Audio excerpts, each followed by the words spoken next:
ब्रेकनंतर बातमीपत्रात आपलं पुन्हा एकदा स्वागत। एक महत्त्वाची बातमी, राज ठाकरेंनी मनसैनिकांना पत्र पाठवत आंदोलन थांबवायला हरकत नसल्याचं म्हटलंय। मराठीचा आग्रह धरलात उत्तम झालं, राज ठाकरे म्हणतात। मनसेची संघटनात्मक ताकदही यातून दिसली असंही राज ठाकरेंनी पत्रात नमूद केलंय। त्यामुळे आता बँकांमध्ये, शासकीय आस्थापनांमध्ये जिथे जिथे मराठीचा वापर होत नव्हता तिथे जाऊन धडक देत मनसे आंदोलन करत होती, मराठीचा आग्रह धरत होती, मनसैनिक बँकांमध्ये जात होते। आता हे आंदोलन मात्र थांबवायला हरकत नसल्याचं राज ठाकरेंनी पत्र दिलंय। त्यामुळे राज ठाकरेंनी पत्रात नेमकं काय म्हटलंय, काय नमूद केलंय पाहूयात ग्राफिक्सच्या माध्यमातून। मराठीचा आग्रह धरलात उत्तम झालं, राज यांचं कार्यकर्त्यांना पत्र। सर्वदूर असलेली मनसेची संघटनात्मक ताकद आपण दाखवली, आता आंदोलन थांबवायला हरकत नाही। दरम्यान मराठीच्या मुद्द्यावरून मंत्री उदय सामंतांनी राज ठाकरेंची सकाळीच भेट घेतली होती। राज्यातील बँकांचे व्यवहार मराठीत झाले पाहिजेत यासाठी बैठक घेऊन निर्णय घेऊ असं सामंत यांनी नमूद केलंय। तर जी राज ठाकरेंची भूमिका आहे आणि तीच भूमिका आमची देखील आहे असंही उदय सामंत म्हणाले होते। महाराष्ट्रामध्ये मराठीच्या संदर्भामध्ये ज्या काही घडामोडी सुरू आहेत तर त्या संदर्भामध्ये मला आज मराठी भाषेचा मंत्री म्हणून राजसाहेबांनी बोलवलं होतं आणि इथे येताना मी एकनाथ शिंदे साहेबांना सांगून त्यांची परवानगी घेऊन इथं आलो होतो। ज्या काही बँका असतील त्या बँकांमध्ये मराठीच्या बाबतीमध्ये जो काही निर्णय घेतला जातो किंवा तिथं जे काही गोष्टी घडत आहेत याचा प्रतिबंध कसा करायचा या संदर्भामध्ये राजसाहेबांनी काही सूचना आम्हाला केलेल्या आहेत। जे बाकीचे लोक महाराष्ट्रामध्ये राहतात, परराज्यातील राहतात, त्याचा त्यांना देखील आपण सन्मान देतो, पण माझ्या भाषेचा सन्मान हा कायमस्वरूपी टिकला पाहिजे हीच भूमिका माननीय राजसाहेबांची आणि तीच भूमिका शासनाची आहे। महाराष्ट्रात मराठीचा आग्रह करणं काही चुकीचं नाही, मात्र कायदा हातात घेऊ नये अशी प्रतिक्रिया मुख्यमंत्री देवेंद्र फडणवीसांनी दिली होती। महाराष्ट्रामध्ये मराठीचा आग्रह करणं हे चुकीचं नाही, तो आग्रह कोणीही करू शकतं, केला तरी त्यात काही वावगं नाही, पण असा आग्रह करताना कायदा हाती घेणं चुकीचं आहे। कायदा जर हाती घेतला गेला तर कडक कारवाई केलीच जाईल। एकीकडे दसरा मेळाव्यानंतर राज्यभरातील मनसैनिकांनी बँकांमध्ये मराठी भाषेसाठी आग्रह धरत गोंधळ घातल्यानंतर राज्याच्या राजकारणाला एक वेग आला होता। मनसैनिकांनंतर आता ठाकरेंच्या शिवसेनेकडूनही मराठीचा आग्रह धरणारी पोस्टर्स, बॅनर्स झळकतायत। मराठीचा आग्रह धरता धरता ठाकरेंच्या शिवसेनेकडून मनसेला डिवचण्याचाही प्रयत्न होतोय। घाबरू नका, चला मराठी शिकूया असं म्हणत आम्ही मराठी शिकवणार असल्याचं ठाकरे म्हणतात।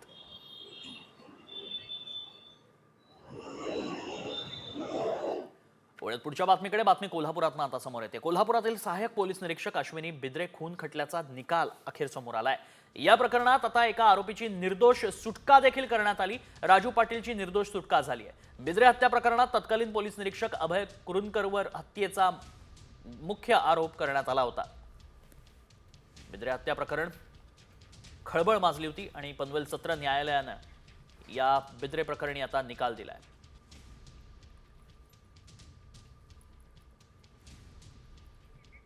अधिक माहिती जाणून घेऊ, आमचे प्रतिनिधी सिद्धेश म्हात्रे सध्या संपर्कात आहे। सिद्धेश, काय निकालात म्हणण्यात आलाय, काय अधिक तपशील?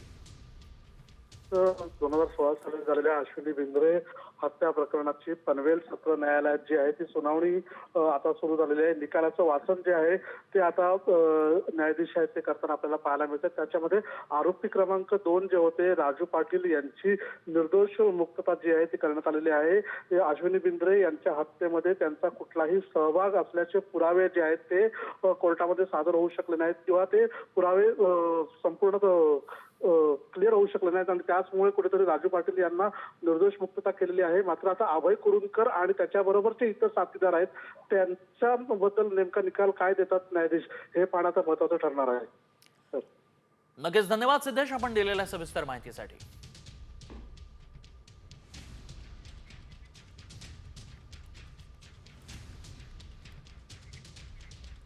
आणि आता बातमी येते सोलापूरमधून। सोलापुरात 2 शाळकरी मुलींचा मृत्यू झाला, तर एकीची प्रकृती गंभीर आहे आणि या मृत्यूला कारक ठरलंय ते दूषित पाणी। या दूषित पाण्यानंच मुलींचा मृत्यू झालाय असा आरोप नातेवाईकांनी, स्थानिकांनी केलाय। मोदी परिसरातील बाबू जगजीवनराम झोपडपट्टीत हा प्रकार घडलाय। ही धक्कादायक घटना घडली आहे। भाग्यश्री म्हेत्रे आणि जिया म्हेत्रे अशा या 2 16 वर्षाच्या मुलींचा मृत्यू झालाय, तर जयश्री म्हेत्रे या 18 वर्षीय मुलीची प्रकृती सध्या चिंताजनक आहे। स्थानिकांसोबत बातचीत केली आमचे प्रतिनिधी विश्वभूषण लिमये यांनी। सोलापुरातील जगजीवनराम झोपडपट्टीमधील 2 मुलींचा मृत्यू हा दूषित पाण्यामुळे झाल्याचा आरोप या ठिकाणी करण्यात आलेला आहे। अवघ्या काहीच वेळामध्ये या मृत मुलीची अंत्ययात्रा जी आहे ती या ठिकाणाहून निघणार आहे आणि आपण बघू शकताय की या ठिकाणी जगजीवनराम झोपडपट्टीच्या बाहेर हे जे स्थानिक नागरिक आहेत या ठिकाणी आंदोलन करत असल्याचं चित्र आपल्याला पाहायला मिळतंय। हे आंदोलन या ठिकाणी करत आहेत। खरं तर सोलापूरच्या खासदार प्रणिती शिंदे यांनी आताच पीडित कुटुंबाला भेट देऊन या ठिकाणी ते गेलेले आहेत। आपल्या सोबत काही स्थानिक नागरिक आहेत, आपण त्यांच्याकडनं जाणून घेऊया। 18 वर्षाची मुलगी आज गंभीर अवस्थेत आहे, त्यांच्या आई वडिलांवर आज काय अवस्था असेल हे आपण समजू शकतो। जोपर्यंत पीडित परिवाराला न्याय मिळणार नाही आणि ह्या सगळ्या घटनेला जे जबाबदार अधिकारी आहेत, ज्यांनी दूषित पाणी पुरवठ्याला जबाबदार आहेत, त्यांना शिक्षा मिळणार नाही तोपर्यंत आम्ही इथून उठणार नाही। कॅमेरामन तौसिफ शेखचा विश्वभूषण लिमये, साम टीव्ही न्यूज, सोलापूर। दरम्यान खासदार प्रणिती शिंदे यांनीही इथं भेट दिली आणि त्यांनी काय प्रतिक्रिया दिली आहे पाहूया। जिकडे 14-13 वर्षाच्या मुलांचा मृत्यू होतोय घाण पाण्यामुळे, कोणाला इथे नैतिक जबाबदारी आहे का मला सांगा सत्तेत राहण्याची? जर साधं पाणी तुम्ही अजूनही नागरिकांना देऊ शकत नाही, वारंवार सांगून सुद्धा घसा आमचा कोरडा झालाय बोलून, ह्या लोकांना तर घाण पाणी त्यांच्या घशाखाली हे लोक ओततायत, हा एवढा मोठा पाप शासनाकडून होतोय। लवकरात लवकर चांगलं पाणी प्यायला येईल असं पाणी सोलापूरला सप्लाय झाला पाहिजे। गरमी उन्हाळा आहे, सोलापुरात पाऊस उशिरा होतो, पाण्याचं नियोजन झालं पाहिजे, दर 2 दिवसात लोकांना पाणी मिळालं।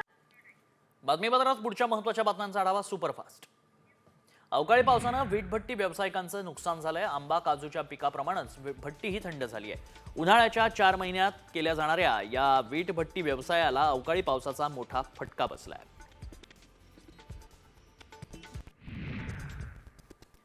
पेणमध्ये अवकाळी पावसाचा फटका गणेश मूर्तीकारांना बसतोय। गणपतीचं गाव म्हणून ओळख असलेल्या पेणमध्ये घरोघरी गणपती कारखाने आहेत। अचानक आलेल्या पावसानं मोठ्या प्रमाणात गणपती मूर्ती भिजल्या आहेत। मेणकापड टाकून कारखानदारांनी नुकसान वाचवण्याचा प्रयत्नही केलाय।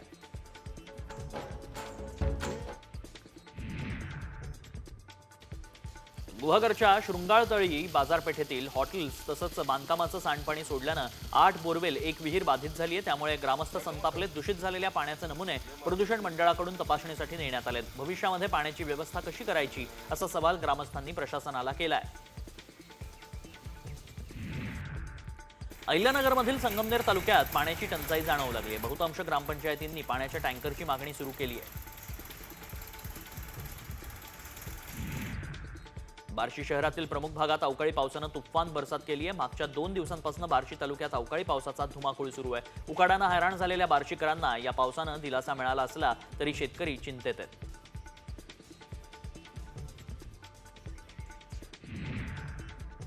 मराठवाड्यात गारपीट आणि अवकाळी पावसानं 53 गावांमध्ये 871 हेक्टरवरील पिकांचं नुकसान झालंय। छत्रपती संभाजीनगर, परभणी, बीड आणि लातूर या 4 जिल्ह्यांना अवकाळीचा फटका बसलाय। विभागीय आयुक्तांनी नुकसानीच्या पंचनाम्याचे आदेश सर्व जिल्ह्यांना दिलेत। बीडमध्ये एकाचा वीज पडून मृत्यू झालाय तर 15 जनावरांही दगावली आहेत।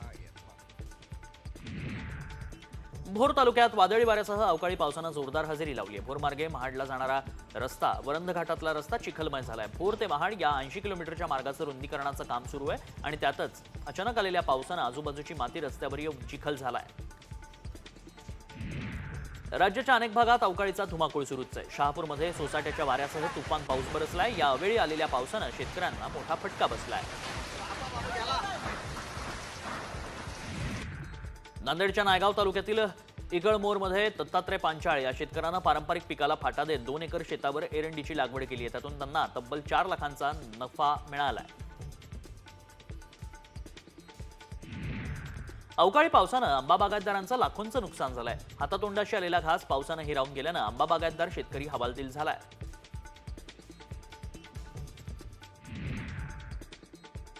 लातूरच्या ग्रामीण भागात अवकाळी पावसानं 382 हेक्टरवरील शेती पिकांचं नुकसान झालंय। आजही लातूरला पावसाचा येलो अलर्ट देण्यात आलाय। अवकाळी पावसानं 722 शेतकऱ्यांचं हातातोंडाशी आलेलं पीक हिरावून घेतलंय।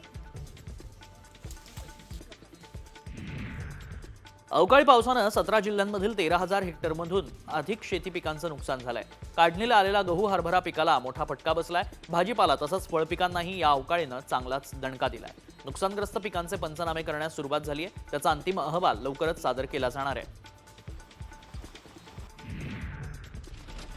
गेल्या 3 दिवसांपासून अवकाळी पाऊस आणि गारपिटीनं 801 हेक्टर पिकांचं नुकसान झालंय। 53 गावातील 1594 शेतकऱ्यांचं नुकसान झालंय. छत्रपती संभाजीनगर विभागीय आयुक्त प्रशासनानं नुकसानीच्या पंचनाम्याचे आदेश सर्व जिल्ह्यांना दिलेत. डझनाला 1000 रुपयावर गेलेला आंब्याचा दर आता शेकड्यात आलाय. आंब्याची आवक मोठ्या प्रमाणात झाल्यानं आंब्याचे दर उतरू लागलेत. साधारणतः दरात 40 ते 50% घट झाली आहे. 15 एप्रिल नंतर दरात आणखी घट होण्याची शक्यता आहे. नाशिकच्या येवला इथं वाढत्या तापमानाचा फटका कोबी पिकाला बसलाय. त्यामुळे कोबी पिकांचं मोठ्या प्रमाणात नुकसान होत आहे. त्यातच दर सुद्धा कमी झाल्यानं लागवडीसाठी झालेला खर्च निघणं आता अवघड आहे. जळगावात अवकाळी पावसाचा 3 तालुक्यातील 60 गावांना फटका बसलाय. अमळनेर, पारोळा आणि चोपडा या तालुक्यात पिकांसह फळझाडाचंही मोठ्या प्रमाणात नुकसान झालंय. दरम्यान प्रशासनानं पंचनाम्यांना सुरुवात केली आहे. एप्रिल महिना सुरू झाला असून विदर्भात पाणी टंचाई निर्माण होण्याची सुरुवात झाली आहे. बुलढाण्याच्या सिंदखेड राजामध्ये पाण्यासाठी महिलांनी ग्रामपंचायत कार्यालयावर धडक दिली आहे. या महिलांनी आक्रमक होत हंडा मोर्चा काढलाय.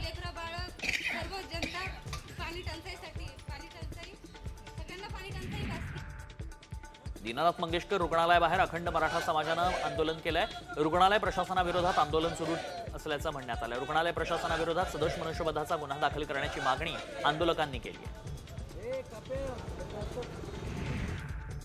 सिंधुदुर्गातनं पुण्याकडे जाणारी विमानसेवा गेले 2 महिने बंद झाली होती. ही विमानसेवा 1 एप्रिलपासून पूर्ववत सुरू करण्यात आली आहे आणि आता 18 एप्रिलपासून अलायन्स एअरची मुंबई सिंधुदुर्ग ही विमानसेवा सुरू होणार आहे.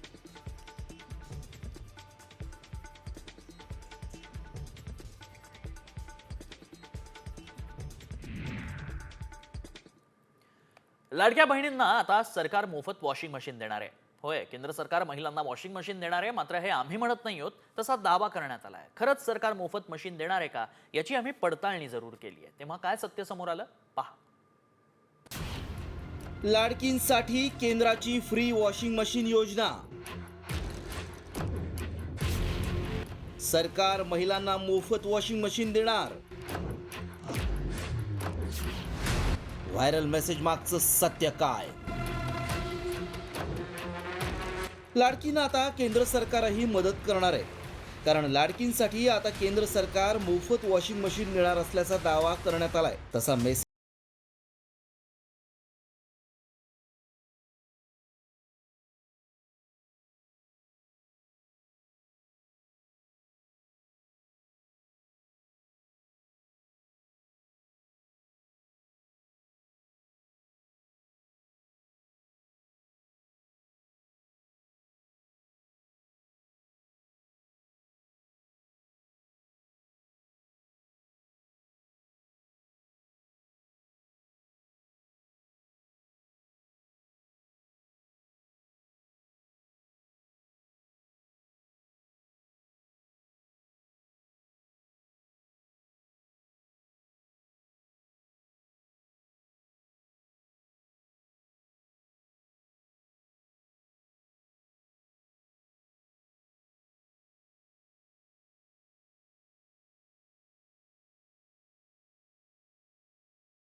करतंय. कधी लाडका भाऊ तर कधी लाडका शेतकरी अशा योजना सुरूच असतात. मात्र राज्यात लाडकी बहीण ही योजना चर्चेत आहे. सरकार महिलांना घरबसल्या 1500 रुपये देत आहे. त्यामुळे सरकार महिलांना वॉशिंग मशीनही देऊ शकतं असं अनेकांना वाटू लागलंय. मात्र ही योजना नसून महिलांची दिशाभूल करण्यासाठी हा मेसेज व्हायरल करण्यात आलाय. त्यामुळे आमच्या पडताळणीत सरकार मोफत वॉशिंग मशीन देणार हा दावा असत्य ठरलाय. रिपोर्ट साम टीव्ही न्यूज. एक छोटासा ब्रेक पाहत रहा साम टीव्ही.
शेतकरी किसान सभेचे नेते अजित नवलेंनी कृषी मंत्री माणिकराव कोकाटेंच्या राजीनाम्याची आता मागणी केली आहे. कोकाटेंना राज्यातील शेतकऱ्यांच्या समस्यांची जाणच नाही असा घणाघात अजित नवले करतायत.